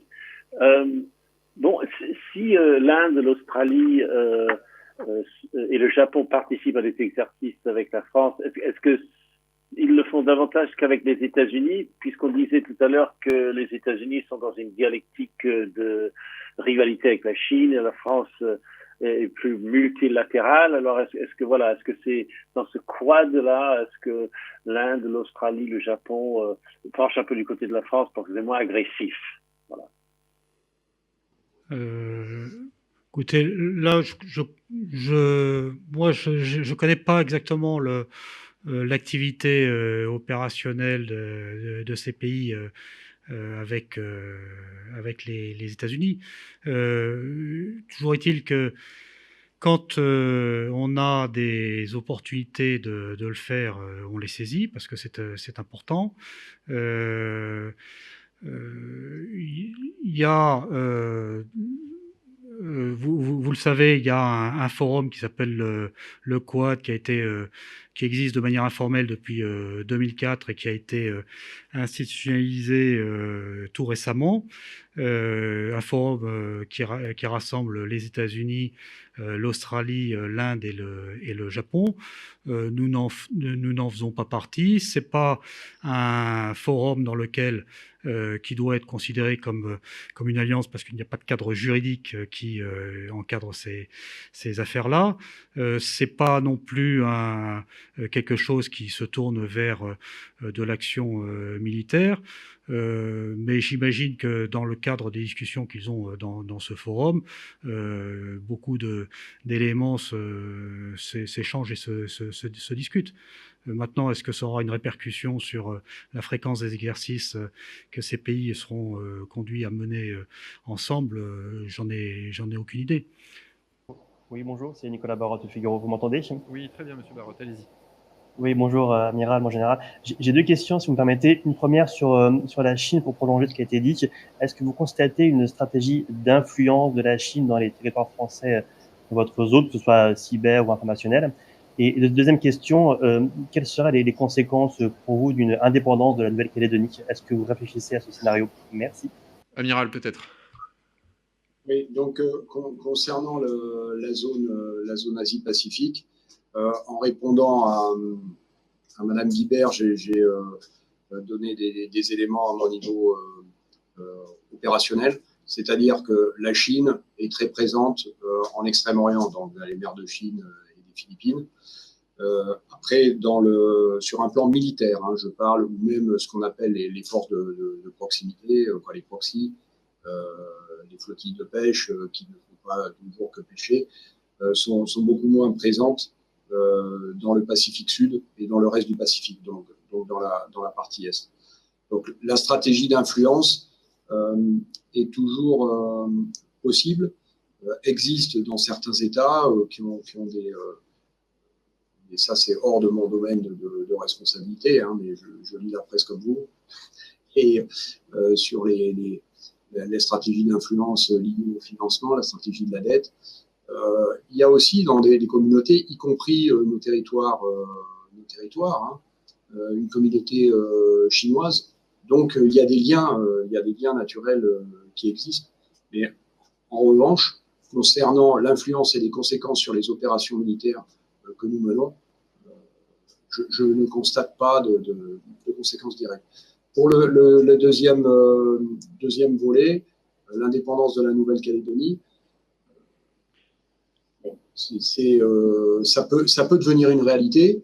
Ça a été le cas d'autres aujourd'hui États indépendants, par exemple comme Djibouti, où nous avons toujours une force. Hein, je l'ai présenté peut-être un peu rapidement, mais vous vous souvenez que dans les 5 commandeurs français d'Indo-Pacifique, il y en a 3 sur les territoires français, et puis 2 qui sont chez les partenaires étrangers, dont Djibouti. Et donc après, même avec une Nouvelle-Calédonie indépendante, peut-être qu'il sera possible d'y conserver des forces. Donc, ça fait l'objet de réflexion. Très bien, mais ce n'est pas d'actualité pour le moment. Merci beaucoup, mon général. Merci, amiral, pour avoir pris le temps et avoir répondu extrêmement clairement à toutes les questions. On vous souhaite une bonne fin de quart, amiral, en Polynésie. Et à très bientôt. Merci beaucoup à tous les deux. On va maintenant passer au point de situation sur les opérations par le colonel Barbry de l'état-major des armées. Bien, merci monsieur le porte-parole. Bonjour à toutes et à tous. Une synthèse des opérations moins dense que la semaine dernière en 5 points. Un premier point sur Barkhane, un second sur Chamal, troisième Clémenceau 21, un quatrième extrêmement rapide puisqu'il était en backup des excellents exposés qui vous ont été proposés sur Jeanne d'Arc 21. Et puis un dernier point sur résilience. Alors je débute tout d'abord avec Barkhane, activité de la force. Un premier topic sur la sécurisation, puisque du 16 au 30 avril de cette année, il y a 2 sous-groupements tactiques désert du GT des Bisons qui ont conduit des missions de reconnaissance dans la région de Doro, qui va s'afficher à l'écran sur la route nationale 16, axe stratégique entre Gao et Gossi. Alors, d'une part, il y a un de ces sous-groupements tactiques désert qui a accompagné des prévôts maliens depuis Gao pour leur permettre d'échanger avec les autorités locales. Premier pas pour envisager un retour des administrations de l'État. Et parallèlement, un médecin des forces armées maliennes de Gao également accompagné la mission pour proposer des services d'aide médicale à la population locale manquant de soins médicaux. Et à ce stade, je tiens à rappeler et à préciser que dans le cadre de cette aide médicale, la force Barkhane propose et met en œuvre environ de 300 à 500 soins quotidiens au profit des populations de la BSS quotidiennement. Alors l'autre sous-groupement tactique désert, il s'est rendu quant à lui à Intaaka, dans le camp des Fama, et durant 4 jours, dans le cadre d'un partenariat militaire opérationnel, Il a pu transmettre à nos partenaires maliens un maximum de savoir-faire dans les domaines variés, dans les domaines tactiques, médicaux, maintenance, stationnement, infrastructure, puisque l'objectif, il demeure plus que jamais donc la montée en gamme et l'atteinte d'une pleine autonomie de nos camarades des forces partenaires. Donc, désormais à Doro, donc affiché sur l'écran, les FAMA du camp donc, assurent la sécurité du marché local. Alors un deuxième point sur la manœuvre logistique. Du 16 au 29 avril, cette fois c'est le groupement tactique des airs logistiques Charente qui a conduit un très important convoi pour ravitailler les plateformes opérationnelles des airs de la force Barkhane dans le nord, avant la saison des pluies, et ce sont ainsi plus de 130 véhicules qui ont parcouru plus de 1000 km. Alors toutes les capacités d'escorte du GTD ont été engagées, ainsi que tout l'environnement requis pour assurer la sécurité de cette mission. Je veux parler donc de la composante et des composantes génie, ainsi que des appuis donc de la composante aérienne et du groupement tactique des airs aérocombat, dont je reparlerai juste après. Au bilan, ce sont environ 300 militaires qui ont participé à cette opération d'envergure, et il faut garder en mémoire que le dernier convoi de ce type avait été mené en novembre 2020. Un point maintenant sur la cession de matériel. Le 1er mai dernier, à Gao, la France a remis 20 pick-up de type Mastec au profit des ULRI numéro 3 et numéro 4 qui sont entraînés aujourd'hui par le Task Group franco-estonien de la Task Force Takuba. Il s'agit d'une cession sous forme de dons, donc de véhicules Mastec rustiques qui apparaissent à l'écran. Une double relève maintenant, une relève à la fois pour le groupement tactique des airs aérocombat, puisque le 29 avril, dans le cadre des changements dans la force, le 1er régiment d'hélicoptères de combat a pris le commandement de Ombori 17 et Ombori 16, qui était issu quant à lui du 3e RHC, s'est illustré donc, tout au long de son mandat à de nombreuses reprises. Et durant ces 3 mois de mission, le GTD, donc Ombori 16, qui vient de quitter, a réalisé 1950 heures de vol, transporté environ 2000 personnes, 200 tonnes de fret, assuré 25 missions d'évacuation médicale, et ce qui représente sur le terrain environ 7800 mouvements aériens et approches gérés par les contrôleurs aériens, et dont, je tiens à le souligner encore une fois, le sauvetage de l'avion Sky Mali à Gao il y a quelques semaines. Alors, dans le cadre de ces relèves, je parlais de double relève, avec également une relève du détachement du Scouts Battalion le 2 mai, donc encore de cette année, à Gao, le détachement de Scouts Battalion, bataillon de reconnaissance de l'armée de terre estonienne, a été relevé par ses pairs après 4 mois de mission. Et donc nos camarades estoniens, comme vous le savez, sont engagés à Barkhane avec nous, à nos côtés, depuis 2018 dans ce format. En ce qui concerne maintenant l'activité aérienne, ce sont 159 sorties qui ont été réalisées, décomposées comme suit. 60 donc, sorties ISR, 26 sorties chasse et 73 sorties de ravitaillement et de transport. Je bascule maintenant sur le volet chamal pour évoquer avec vous uniquement le volet aérien, puisque les aéronefs français, qui soient basés au Levant ou aux Émirats arabes unis, donc, poursuivent leur action contre Daesh. Et cette semaine, au sein de la coalition, les avions engagés dans l'opération Chamal ont réalisé 20 sorties aériennes. Clémenceau 21 maintenant, avec la carte des moyens déployés qui s'est affichée, et pour évoquer avec vous une partie de projection de puissance vers la Terre. Le 1er mai, au large de Djibouti, il y a des Rafales marines qui ont effectué un exercice de tir longue portée avec le concours donc, des frégates Chevalier Paul et Provence. Alors de quoi s'agit-il? Dans un premier temps, une première phase, les Rafales, équipés de missiles de croisière Scalp, avaient pour objectif donc de frapper de façon simulée et détruire une cible en ayant à s'affranchir d'une bulle de protection antiaérienne constituée par la FREMM Provence.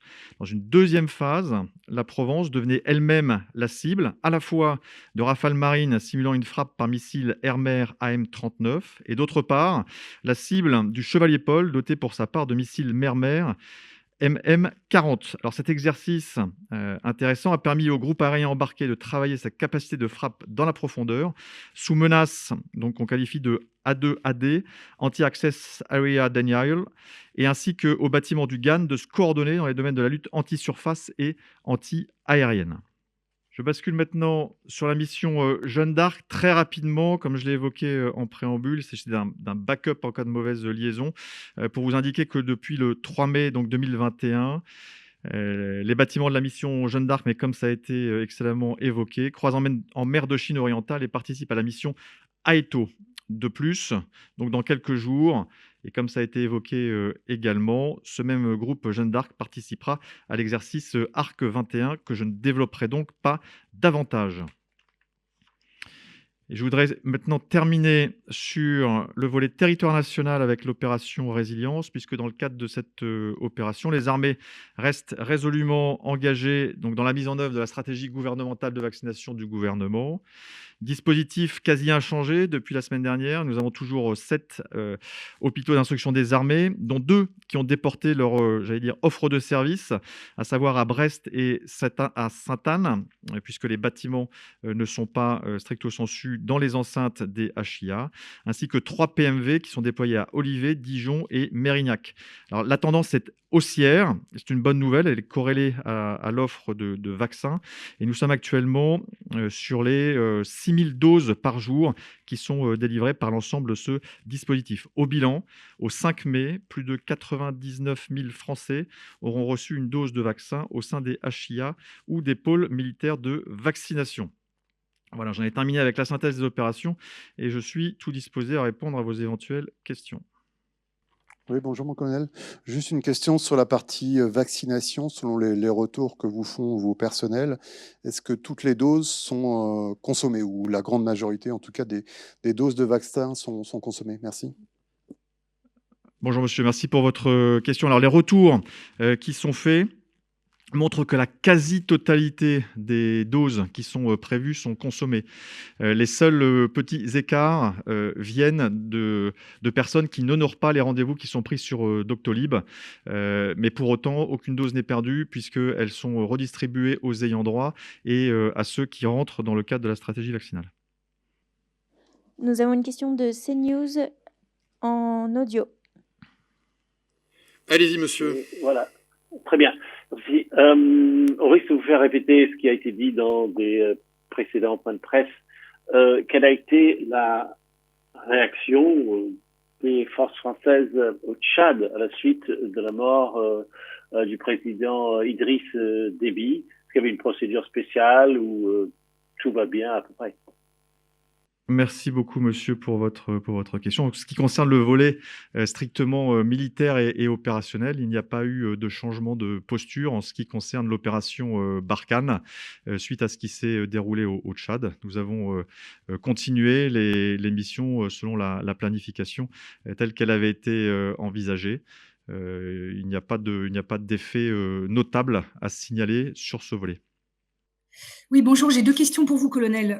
Tout d'abord, peut-être pour parler toujours vaccin, j'aurais aimé que vous nous fassiez un point sur la politique vaccinale au sein du ministère des Armées, en particulier pour les personnels militaires et en particulier pour ceux qui partent en OPEX, alors que la stratégie vaccinale s'étend au plus grand nombre dans le grand public. Qu'en est-il de l'obligation faite pour les militaires qui partent en OPEX ou en projection dans des points d'appui, etc.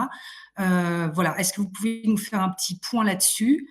Et j'ai une deuxième question, cette fois sur Takuba. J'ai lu avec grand intérêt accru du fait que je n'ai pas pu moi-même y aller, comme nombre de mes collègues. J'ai lu avec grand intérêt le papier qui a été fait par un de nos confrères qui a, lui, visiblement eu l'autorisation de se rendre sur place. Et j'ai constaté que dans son papier, il évoque des instructions militaires initiales des soldats maliens qui sont donc formés, qui sont pris en charge par les forces spéciales françaises. Et on parle de première fois qu'ils prennent une arme à la main, ce type de choses. Je suis un peu étonnée, sachant que j'avais cru comprendre que la mission clé de Takuba était l'accompagnement au combat, l'aguerrissement, et non les formations initiales comme peuvent le faire l'UTM. Merci.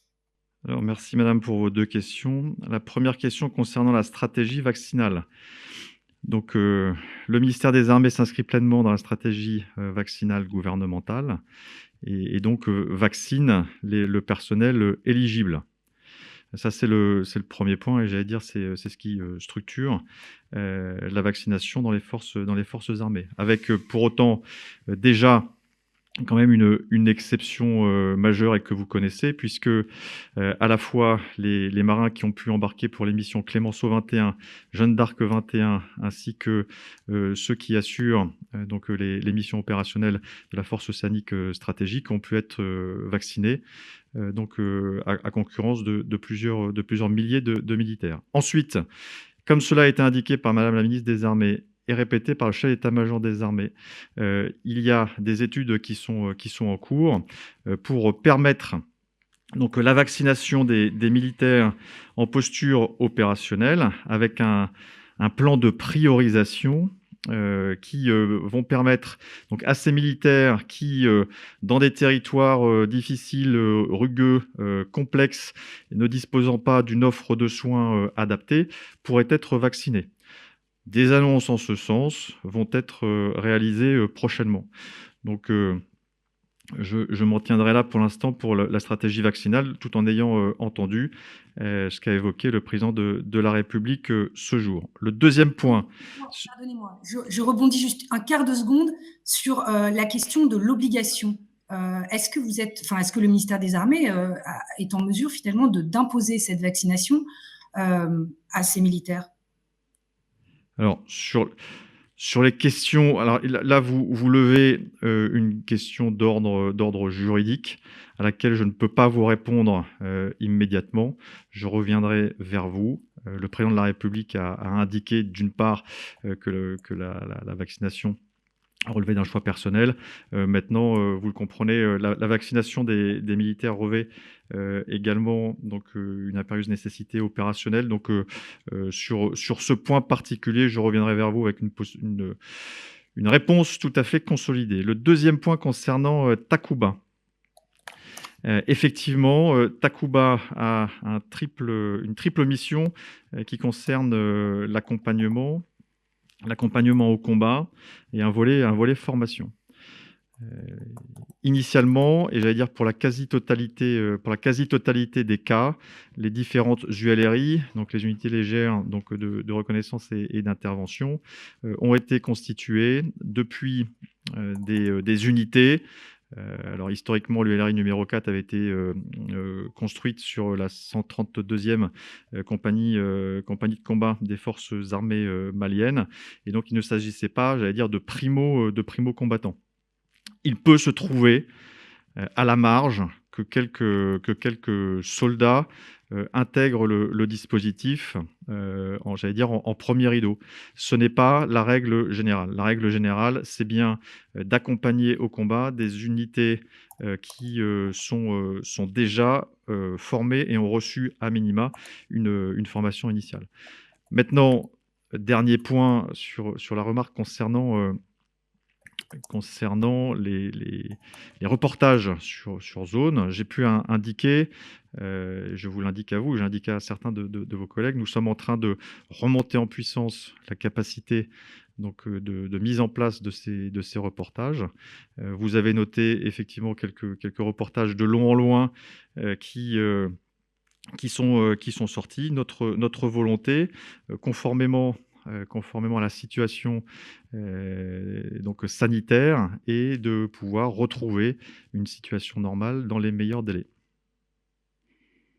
Et est-ce que la vaccination des journalistes concernés constituerait une aide pour y aller? Je ne peux pas répondre à cette question, c'est quelque chose qu'il faut étudier en fonction des différentes contraintes et encore une fois en fonction de la nature des théâtres d'opération sur lesquels les journalistes pourraient être projetés et que ce soit conforme à une stratégie globale sans que ça apparaisse pour un passe-droit ou autre. Oui, Pierre Alonso de Libération, juste sur la stratégie vaccinale pour être sûr d'avoir bien compris. Ça veut dire que pour l'instant, les militaires qui sont projetés dans Barkhane ou dans d'autres OPEX ou opérations hors métropole, genre Harpie, sont pas vaccinés en amont, systématiquement?